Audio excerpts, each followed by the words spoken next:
Hello, hello, hello. Thank you for joining us for another episode of the Local Governance and Community Development series here on the Serenity Resource Connector. I am Winsome Sharia Whittle. So, we are started this series back in April of 2022, and we've been having discussions with the team from the Clarendon Municipal Corporation. And I want to take this time to welcome you, whether you're joining us live on the Serenity Resource Connector YouTube channel or on Love TV, or if you're watching the replay, it is a pleasure to have you here. If this is your first time tuning in, a warm welcome to you. So, what has happened in this series so far? We've had discussions with the CEO, Ron Blake, from the Clarendon Municipal Corporation. We've had discussion with the mayor, the director of finance, director of planning, commercial services manager, the parish disaster coordinator, and last month we spoke with the deputy superintendent for roads and works. So we have an entire playlist there for you, starting from the overview of the different departments and units at the municipal corporation, the different acts that guide the operation, the different committees that are set up to monitor and evaluate what's happening there. And in this episode, we're going to be having discussion with the acting inspector of poor in the poor relief department in the person of Anne-Marie Thomas. Welcome to the Serenity Resource Connector space, Lady Thomas. Good evening, Mrs. Whittle, and good evening to the viewers, and thank you for having me. Pleasure to have you here. And already we have Maureen Gordon with us. Welcome, welcome, welcome, Lady Gordon. It's always a pleasure to have you. Thank you all for tuning in, and we're looking forward to an awesome discussion. But before we get into this particular discussion, the CEO, Ron Blake, gave a beautiful overview of the Poor Relief Department. So let's take a look at what he had to share, and then we get into the specifics for this part. We have a Poor Relief Department, and that department is really the welfare arm of the corporation. So we ensure that the poor and destitute is taken care of. And for the Poor Relief Department, it has two arms: the indoor poor and the outdoor poor. So the outdoor poor would be persons who live within the communities, and so they would go to visit these persons, provide certain type of welfare to these type of persons. And if when they do their assessment, those persons need further attention, then they may move them over to the indoor poor, which is the infirmary. And the matron is the head of the infirmary, while the inspector of poor is the head of that entire department. There is collaboration between the poor department and the Ministry of Labour. Because there are times when we may make recommendations for persons to want the park program or other programs that are provided by the Ministry of Labour. And they would also work closely with the Red Cross and Food for the Poor to get certain assistance to some of these persons within the community. All right. So I was nodding quite a bit there, but because I love to hear about the partnerships and the collaboration, but we're going to talk about that later on. So we're going to zone in on the services, how it is that the Poor Relief Department serve the people that they are intended to serve. So we're going to start out with the indoor poor at the infirmary. So Lady Thomas, tell us, who are the people that you can find at the infirmary, and what's the population like currently? Okay, the infirmary caters to persons who are unable to care for themselves and have no one legally liable to care for them and require institutional care. The infirmary is a state-of-the-art facility. It is located at East Street, Denby, Clarendon, and has a population of 107 residents headed by the matron. It comprises of 6 wards, a recreational, therapeutic, and agricultural space. The residents are provided with shelter, nutrition, burial, recreation, rehabilitation, spiritual, and therapeutic well-being. All right, quite a mix there, because some years ago I heard that if you're not very strong, you might not want to go to the infirmary because of what's happening there. So it was really interesting. Just before COVID, I believe it was just before Christmas in 2019, Custos and a team of us as Justices of the Peace went over to do caroling with the residents there at the infirmary, and I was pleasantly surprised at how clean the facility was and how organized things appeared, and the security and all of that was there. So there must have been some transition. What's been some of the major achievements in bringing the facility to where it's at now, where I mean, you feel comfortable going there to see how the residents are being taken care of. Okay, it's a bit different now, because you remember, coming from back then, persons used to mention the infirmary as arms house. It's That no right. It's no longer that. It's the infirmary now, and it's so different now. It's so clean, nice. We have social workers working there. We have a lot of persons. We have a lot of trained persons, PCAs and nurses running the institution now. So it's so clean and nice. You can go there, you can eat there, like, remember the stigma used to be attached with it. Now yes, it's so different now. We have a new ward was built, I think it was last year. So it's a lot different now at the infirmary. okay. They talk about agriculture. So who does the farming, the work there? We have persons coming, because even now we have some groups coming in to give us plants right now. And some of the residents do a little thing for themselves, because you have some of them coming from areas where they used to do their farming. So they are used to be doing, and we used to have where we wear our own eggs. We used to have layers there. We do a lot of stuff at the infirmary. It's a beauty to go to the infirmary like now. Awesome. All right. Talk It's, about food security. it's a state of the art facility. You can't just walk in like one time. You have a security right Yes. there, right now. Right. I remember that, and that was really impressive when I went there and I saw that. Really awesome. All right. So remember, for those who are joining us live on YouTube, if you have questions that you would like answers for, if you have recommendations, feel free to share. All right. So we're going to move on to the outdoor pour, because we have quite a bit to cover here. Because the first question that comes to my mind is, how do you determine who fall in that category? How you go about the process, the selection process?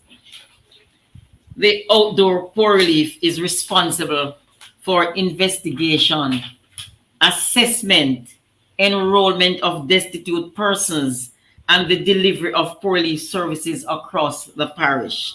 Service include, but not limited to, monetary assistance, like we pay a stipend each month for those who are not on the PATH program.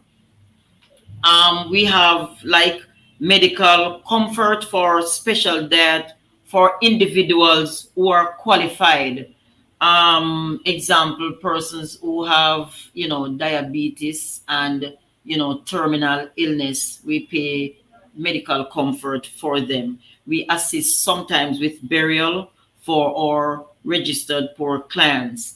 For transportation, we assist clients with bus fare to and from the hospitals or health centers. For school appliance, now this deals with children. So we assist with bus fare and the lunch money for children, of our registered poor persons. But this is a process. This Right. is a process. We don't just, it's not a walk in and get it, like, oh, some people believe they come give it to me, it's the government money. No, it's a process. Persons cases are identified, and based on that, you do an investigation, because as we can see, the the different districts, as you can see, right? So, cases will come in from time to time, and based on the findings, recommendations are made. And we do, the officers will go, because we have trained officers, trained social workers who go out in the field to assess situations, and based on their findings, then, there comes intervention. All right, let's back up a bit. All right, so we have 9 districts, right, across Yes. Clarendon. Yes. All right, how many social workers do we have serving those districts? 5. Okay, all right. So who are the people who help in identifying some of these cases for them to be assessed? All right. So you have persons like out there are the churches, for you have community groups, service clubs, and persons like that. They will see situations out there, and they will bring it to the attention of the inspector of poor. So based on that, now we ask the officer for that district to go out and do the investigation, and based on their findings, then we take it from there. All right, so And even the counselors, I'm sorry, the counselors too will give us cases from time to time. okay, so the political representatives, the community-based organizations are just a concerned citizen? Yes. All right, sounds good. All right, so once that is done, is it that it's the entire family that you would cater for, if that based on the findings? Because you mentioned in terms of education as well as health. So if there's a family that has 3, maybe the father, mother, and school-age child. Sometimes you have in the family, you will have mother, father, and a child or children. However, it depends on the situation. Okay. Then the officer will go out to do their investigation, and they will take it from there, make the recommendation, the necessary recommendation. And so right. we assist children from time to time. So with that being said, these cases that we see popping up in the media from time to time ought not to be so, because we're supposed to be good neighbors, good citizens. So if we see something like this happening, this is a channel through which you direct them to the inspector of poor for the investigations to be done, so we can address it, so that the assessment can be done to get them on that list, so you can provide them with the support. Yes. Is there a limitation in terms of the support that you're able to provide? Because I know that these cases pop up all the time. What's the resource like? Do we have enough resources? No, we don't have enough resources, but we try our best to assist in terms of the children you're talking about. Overall. All right. We assist, as I was saying, we have a monetary assistance, which is a dole. We give a little stipend each month for those who are not on the PATH program but who are qualified, and for, as I was saying, the medical comfort, for special diet, persons who have different types of illness, diabetes, terminal illness, high blood pressure, etc. And we assist at times with burial. For transportation, you have clients coming from time to time who do not have the fear to go to the doctor. So we assist them with transportation, bus fare, to attend the clinics or the health facilities. Okay. is there a checklist that you have? So before the recommendation comes into you, I see a situation and I can say, all right, this person would, is that information available where I can say, all right, this person does not have an income? Is it that they are not to be working? Is it that if they're working minimum wage, is there any general guideline as to how we go about at the community level? Yes, as I was saying, it's a process, because we would have to go and do, based on investigation, then we would know if that person is qualified for the benefit. Right. But if there isn't any, a general checklist would be a good guide so you don't have everybody But, coming but, to but you. remember, Mrs. Sweeter, it's Yeah. persons will come in from time to time. But those persons, it's remember, wholly destitute of the means of subsistence, because sometimes persons will come in and think it's because it's the government funding, they think it's free for all, so they can come in and get something. It's not so.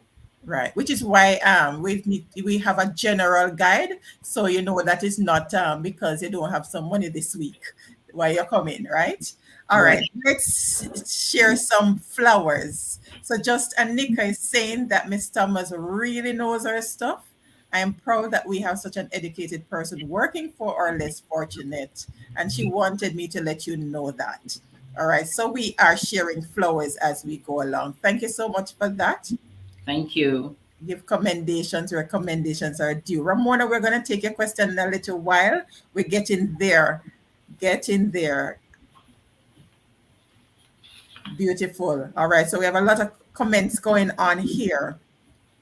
Let's take this one from Ramona. Thank you, Ramona, for always coming with the good questions. Does the outdoor poor relief program has a proxy that's comparative to PATH? A proxy test comparative to PATH?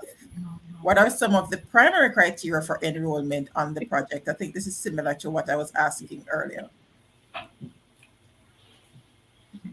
When it comes on to the poor leaf, it's not really a test, as I'm saying. It's a process, and based on investigation, then we will know if the person is qualified. All right.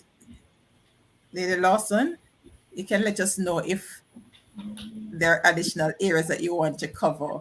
All right. For those who are joining us for the first time, this is a community flavored discussion that we have. So we take the live questions. It's not just about sharing the information, but we want to hear from you, the citizens, what your experiences are like, recommendations, as Ramona is asking our questions here to get better understanding. All right. So just to give you some insight. So we're not just going to share information with you. We want you to be a part of the discussion as well. All right. So we're talking about poor relief, the outdoor poor, and of course, the outdoor poor, you have some who live in the community, and we're talking about those who specifically live in the communities. Correct, Ms. Thomas? Those who live there at home in their community, but you go through and you have your social workers that go out and do periodic checks. Yes. To make sure that they are catered for.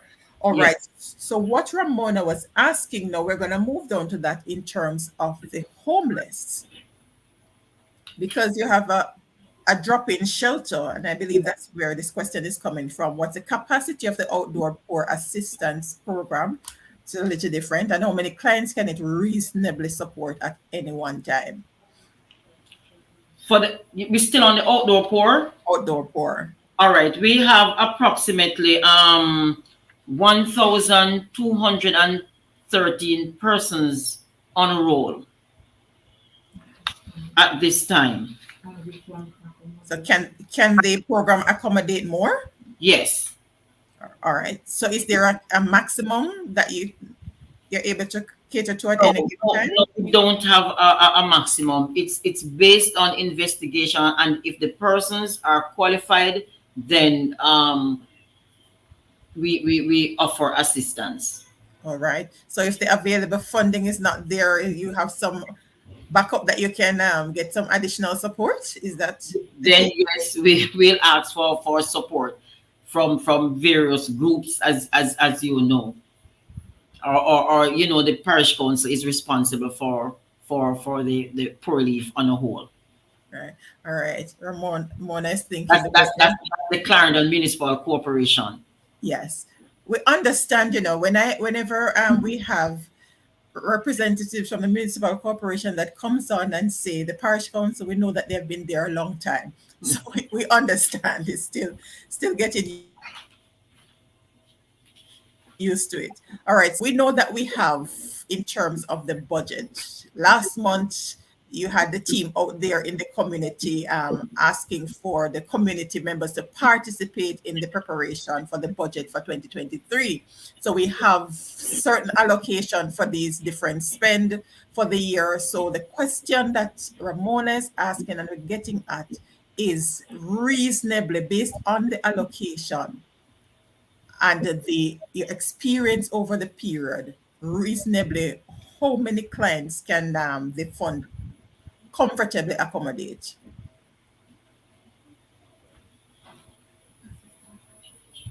I cannot give a figure because, to be honest, if the persons are genuinely in need, we try as best as possible to accommodate that person.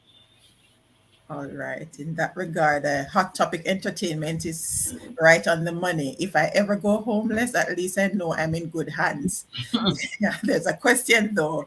Um, all right, that's where we're gonna go next. I saw you in Maypen under some big tents giving out tokens to some people. What was that about? So let's step into that aspect of the discussion now. The homeless. I think that's what Hot Topic Entertainment is talking about. There was a big thing. I can't remember ever seeing anything like that in Clarendon before. We're celebrating World Homeless Day right there in the heart of Maypen. Tell us about that. These persons who do not live in any formal structure, meaning abandoned buildings, cars, shops, structures without windows and doors. We term those persons as homeless. They are one of the most vulnerable persons among us. They are fed on a daily basis by the Board of Supervision in partnership with the Municipal Corporation and by volunteer groups. There is a homeless committee that oversees the governance and makes decisions from the local level. The membership includes government agencies, non-governmental organizations, and the business community.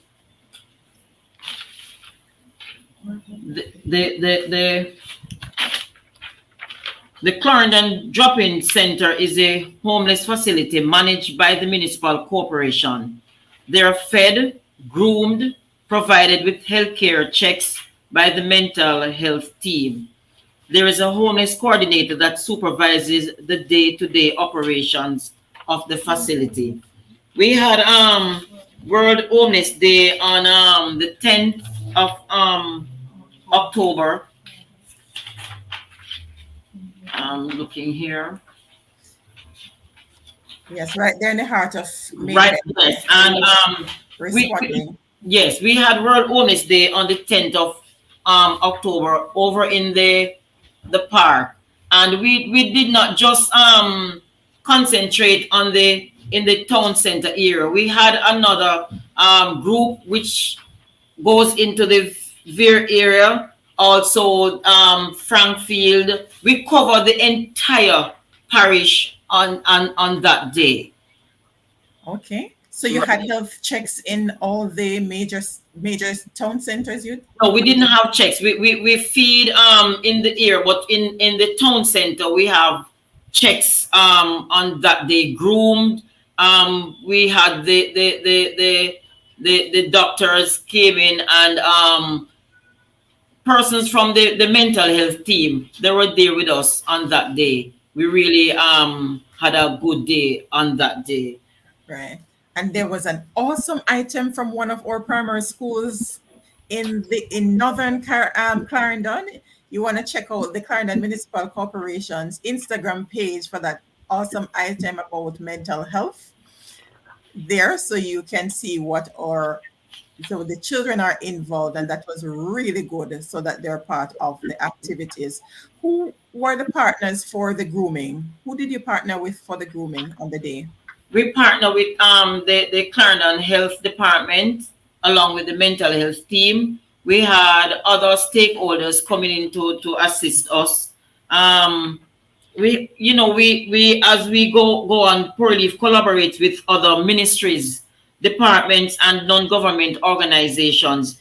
These collaborations assist the department in times of emergencies, disasters, with transportation, health, welfare, and sponsorship. These organizations include Food for the Poor, service clubs like the Lions Club, the Rotary, etc., Red Cross, Salvation Army, Ministry of Labor and Social Security, Clarendon Health Department with a long time the mental health team, parish coordinators, parish disaster coordinator, and also the business community, and not leaving out the Sha-Gore group.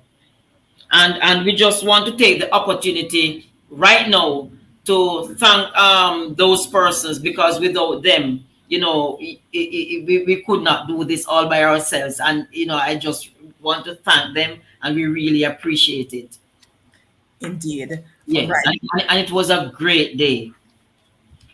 All right, we have to add a little humor in the mix. All right, Simply Shan said she has always seen this lady and some other people giving some madman package in Maypen. I was always wondering how I could get some of those big packages. Now I know.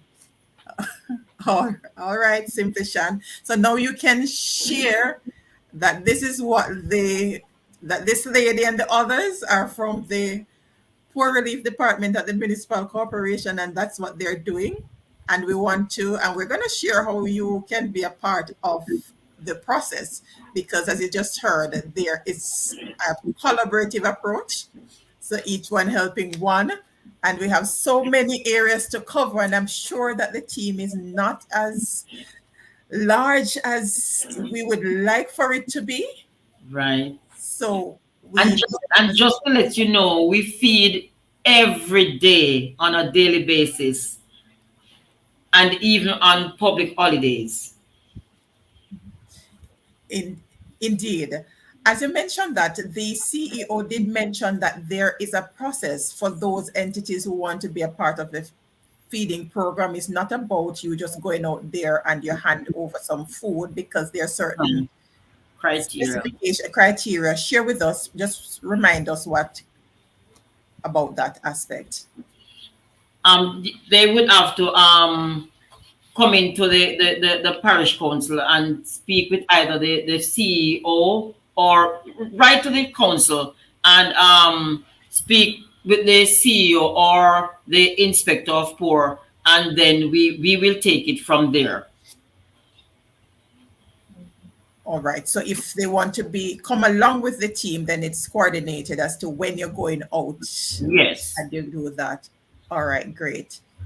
Ramona with the good questions. Are there any plans to upgrade the drop-in center to a residential facility?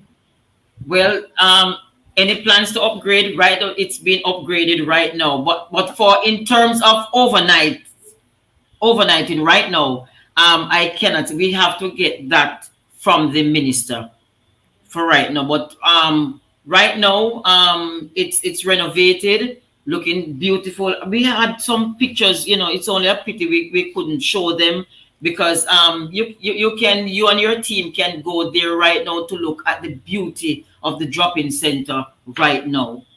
All right. Remind our viewers where exactly the drop-in center is located. It is located on the compound of the Clarendon Infirmary, 2 East Street, Denby. All right.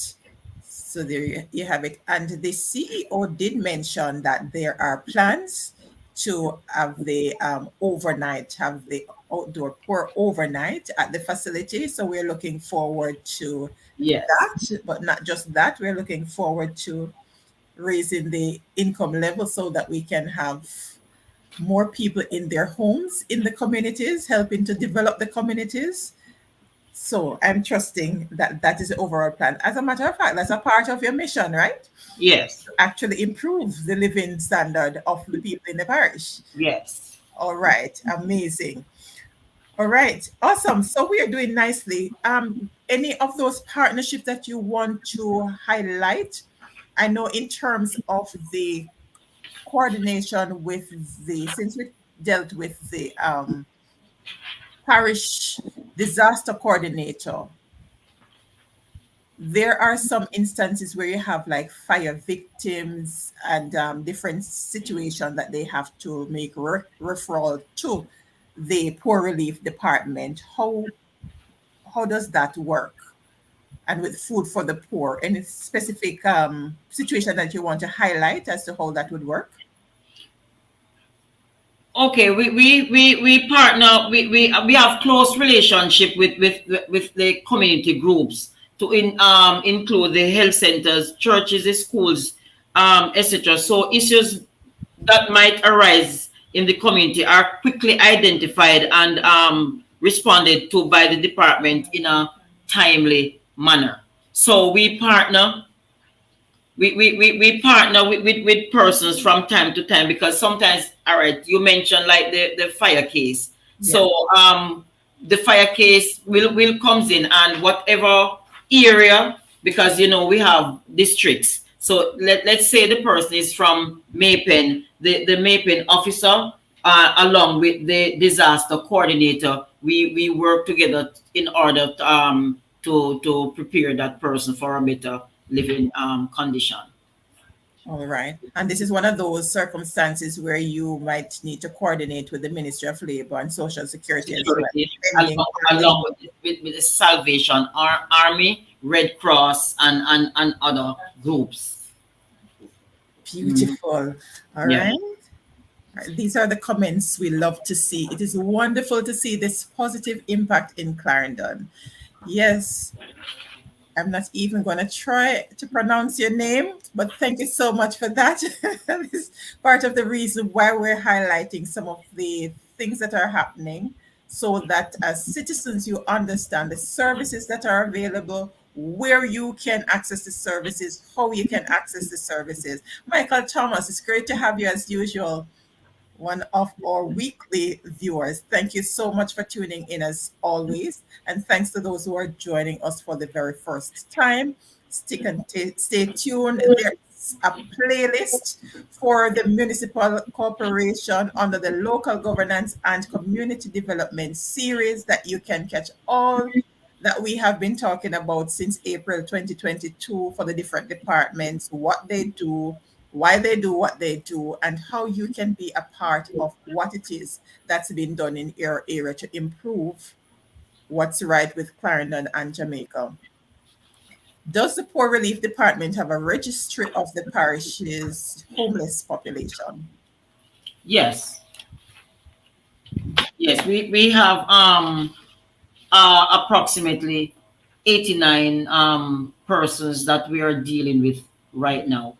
And people comes and go from time to time, because sometimes we see like sometimes new faces, but we still have to deal with them and cater to them. All right. Beautiful. So the drop-in facility, because you not only feed them, but they from time to time they go and they get the shower, change Yes. of clothes. Yes. And how often is that? The mental health team is there every first Wednesday to give them their medical treatment. All right. Hi, Nerissa Jones. Good night. Thanks for joining us. All right. All right. Is there any other area of the partnership that you want to highlight, and where it is that we have gaps that we want to see others coming on board to support? We always we're always in need of funding. So we would appreciate anyone who wants to come on board. You know, the door is open for them to come in. So we would really appreciate that. So but we continue to liaison with groups, as you know. So any assistance we can get, we will really appreciate it. Lady, Also from the business community. Lady Thomas, you're going to talk to the Clarendonians. We are virtual, so you're going to talk to the Clarendonians in Jamaica, the diaspora, as to what are some of the specific aid that you need and how they can get it to you. Is there a system where they can contribute funding or specific items to? Yes, they would have to go through the CEO, the Clarendon Municipal Corporation, the CEO, and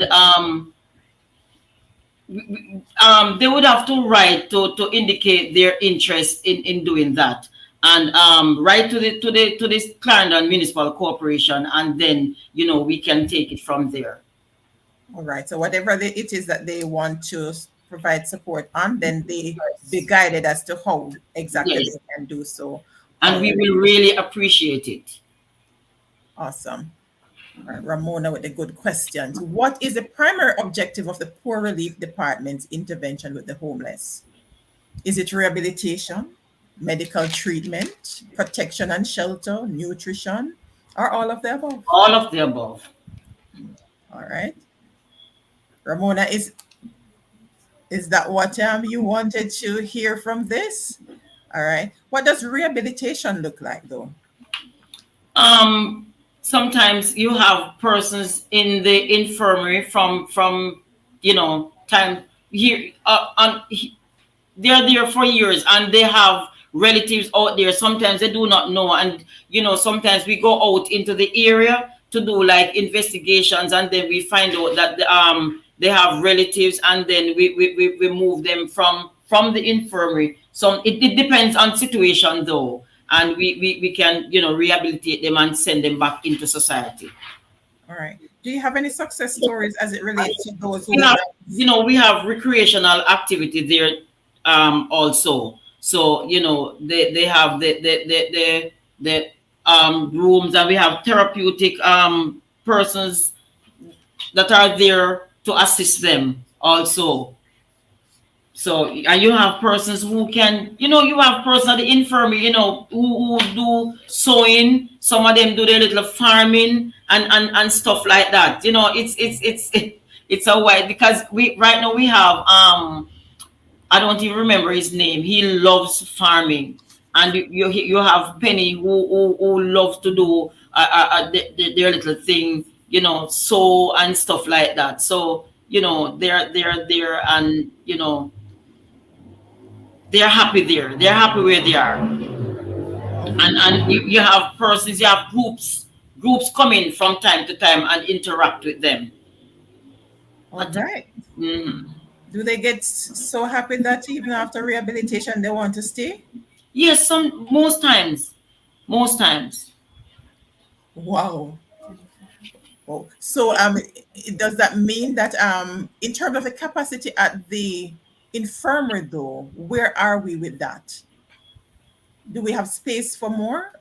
Not at this time. Not at this time, because I can say that the Ministry of Health came in, and they're saying that it is, especially for the female ward, that it is overcrowded. So we have no space right now, limited space for the male. All right. Because based on what they're saying is that we should be 6 feet apart, and we don't have that space there right now. Okay, so that was as a result of what happened based on the pandemic. Yes, during COVID. Oh, okay, so that reduced the number of Okay, spaces. You're All right. right. Melbourne is having some really exciting news here that the municipal corporation, the Clarendon Municipal Corporation to be specific, has now started the process in identifying the reasons these persons are homeless in the parish. And based on the reasons identified, interventions are implemented accordingly. This is what we want to hear about, Melbourne. Yeah. Thank you so much for that. All right, Ramona. Is the municipal corporation pursuing any active driver program for reintegration?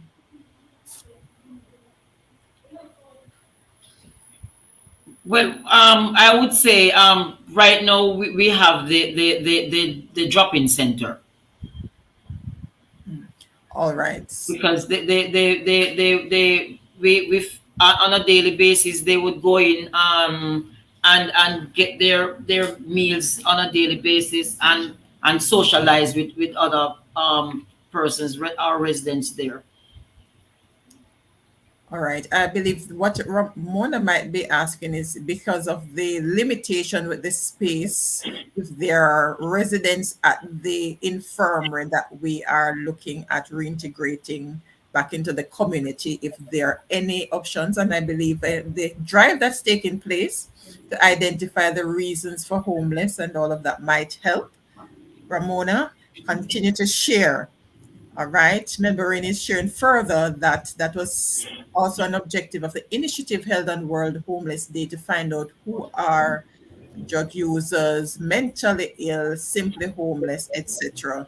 Because we need to find out the cause so we can actually put in effective measures to address what's happening in the space. I just love the awesome questions, the And engagement. also for them at the infirmary, we don't just send them out like that. We will have to go and do an investigation to find out, if there are spaces where with relatives, or stuff like that. We don't just send them out like that. We first have to do an investigation to see if they can go back into society. All right. Have there been any such case within the past 10 years, you'd say, where persons are at the place where they're able to go back to be with their family? Have you ever had any of those? Yes, yes. Okay, that is good. That is good. Good to know. All right. All right. The questions are coming fast and furious. Thank you, Lady Thomas, for fielding them so well.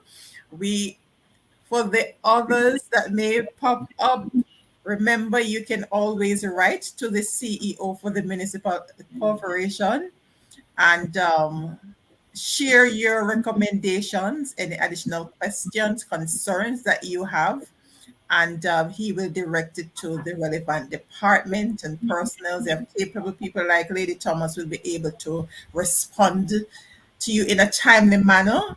And yes, for those who weren't on, I did ask in terms of the turnaround for the communication, and there's a process, but they do seek to respond within a timely manner. So I want you to test it and let us know if it is Yeah. working the way it ought to. We try our very best to investigate within 24 hours by law. All right. And I suppose there's a little caveat there, resource permitting, or you have it covered. Resource permitted. All right. All right. Let's get it right. All right. So, what does the way forward look like for the poor relief department or for poor relief in Clarendon in general? What does the way forward look like? What are the All right. Um, the stigmatization of the poor relief. We want persons to move away from the perception that they have of poor relief. Because in olden days, persons talk about police. But it's now poor relief, and we have trained officers, trained social workers working in these areas. So even the infirmary now, persons talk about the arms house. We're trying to move away from that, So we are now at the infirmary instead of talking about arms house. To obtain a utility vehicle to assist with operations of the infirmary and the drop-in center.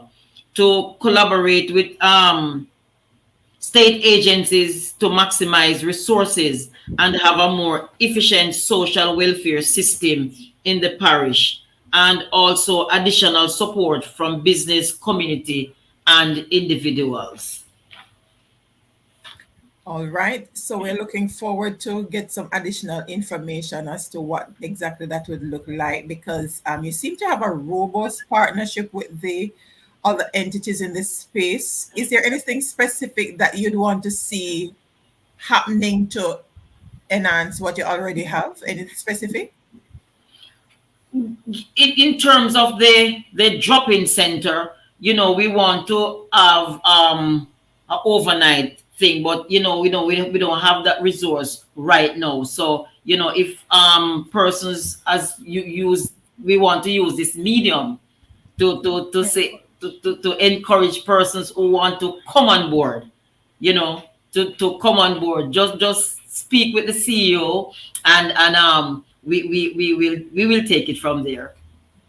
All right. So there is, you have it, a plea from the Poor Relief Department is setting up this awesome facility, because the reality is we have homeless all across the world, which is why we had World Homeless Day.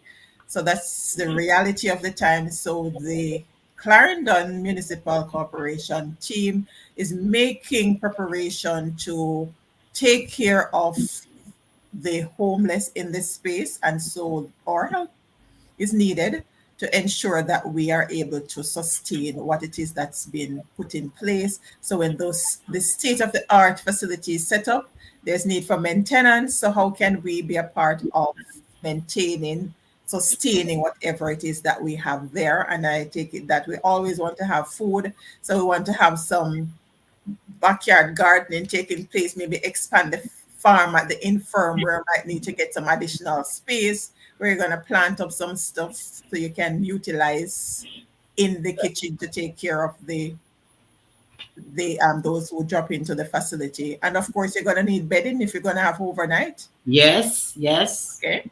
All yes, right. And the need for more is nurses aid, or yes, what do you call it? yes. More Okay. persons, yes. All right. And more and for the, oh Lord. Remember, it is gonna be their home. So we need everything, bedding, nurses. We want them to be as comfortable as possible. So whatever they can give, we will appreciate it, and they can contact us at the Clarendon Poor Relief Department, 1 Brooks Avenue, Mapen, and our number is 986-9341. All right, beautiful. 986-9341. And of course, you can connect with the Clarendon Municipal Corporation across social media platform, Facebook, Instagram. Send them a message. They are much more active now in this space. And it's really a good sign that we're having these discussions. So you're getting a clearer view as to what exactly has been happening in the municipal corporation.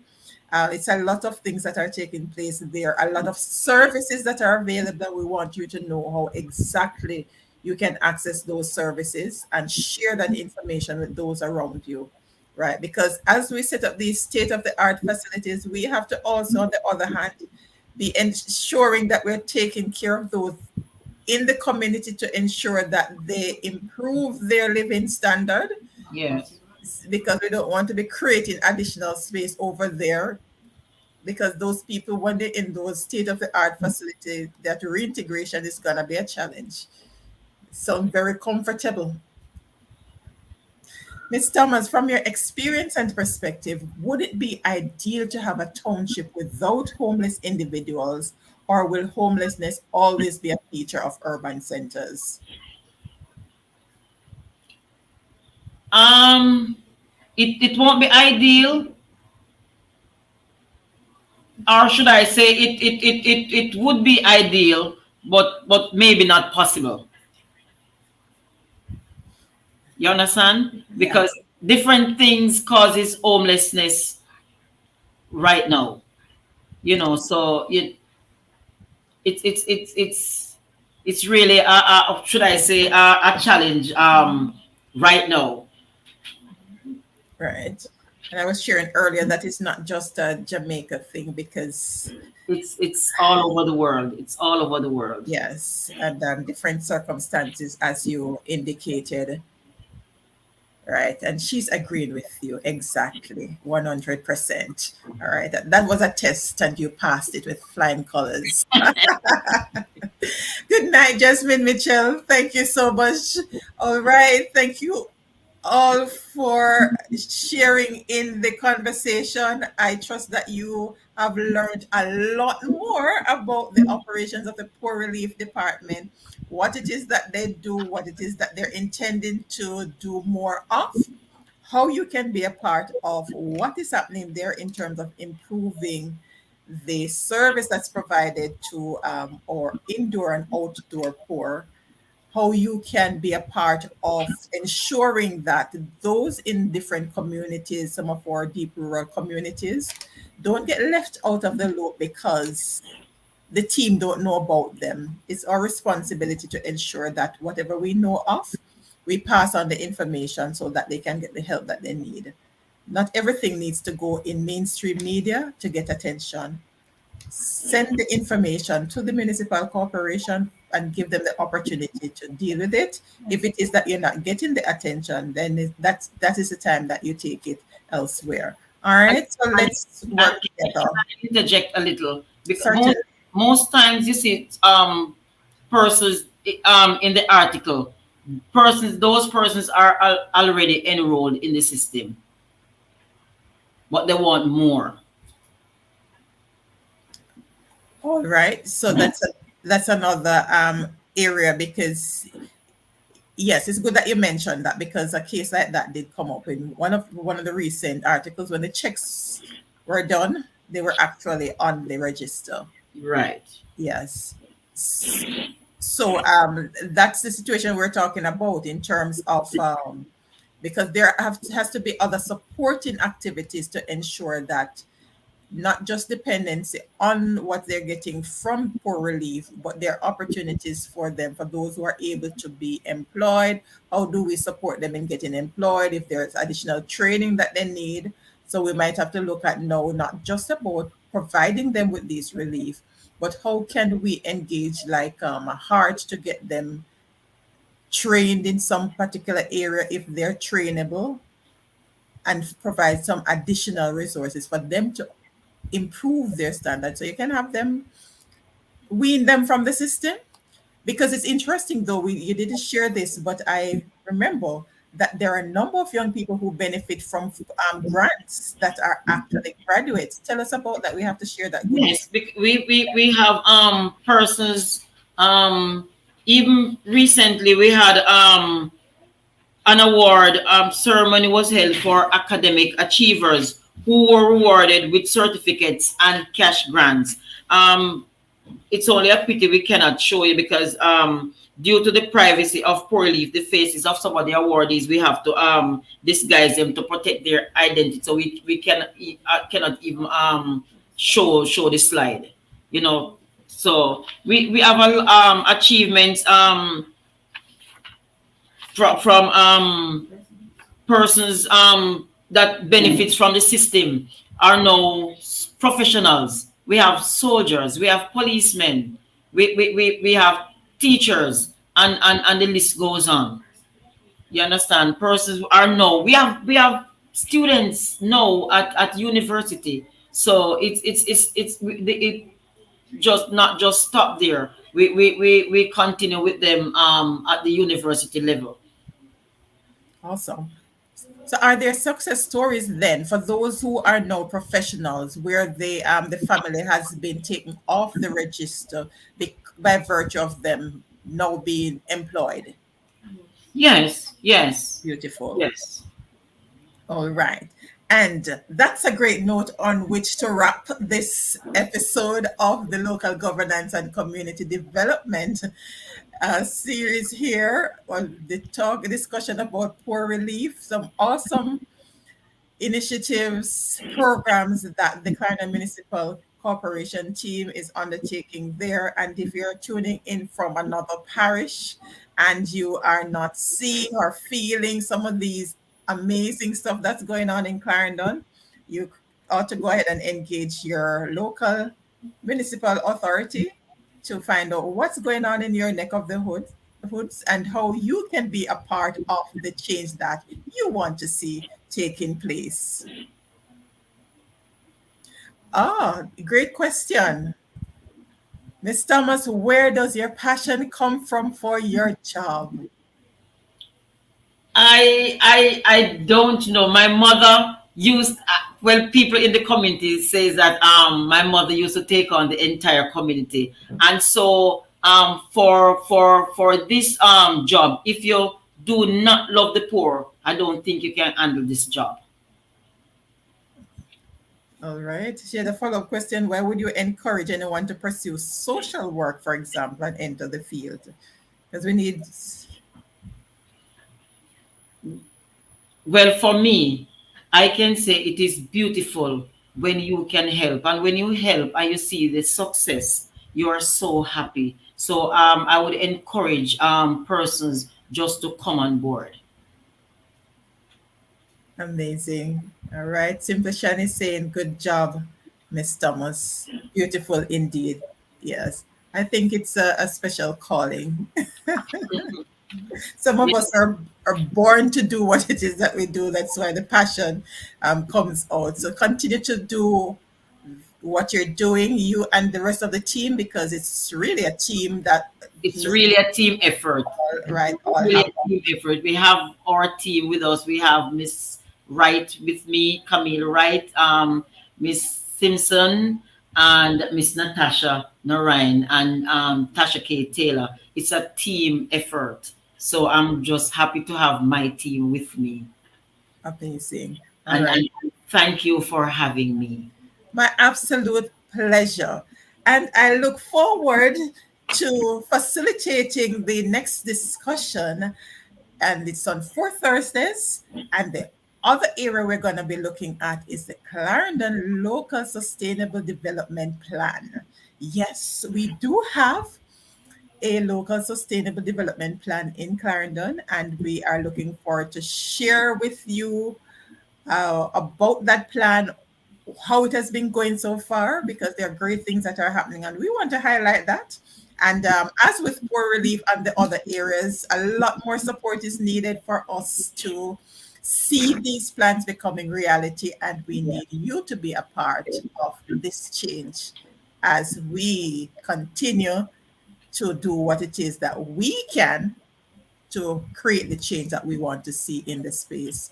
Thank you all again for tuning in, whether live or watching the replay. Always a pleasure to have you here. Yes, JP Bartley Smith, indeed. Happy Local Government Month in November. Yes, November is Local Government Month, and we're going to be sharing a lot more with you then. So thank you all. The calendar or the schedule is there. Come 1st Thursday, we're going to be having another discussion in the Culture Corner series with the Jamaica Cultural Development Commission. 2nd Thursdays to look the community safety and security with the Clarendon Police Division, and whichever other area it is outside of the parish space that we can share additional information with you on, so that you know how you can remain safe and secure in your different space, whether home, business, or in the community in general. 3rd Thursdays, Early Childhood Commission, as we continue the discussion in the year of early childhood development. And then we go back to the Clarendon Municipal Corporation on 4th Thursday for that discussion on local government and community development month. The YouTube page is there with all the different playlists for these different episodes. So if you missed them, you can go back and do some binging so you can learn more about what is happening, how you can access the services, and share with those around you. God bless you. Continue to stay safe, and we will see you next time.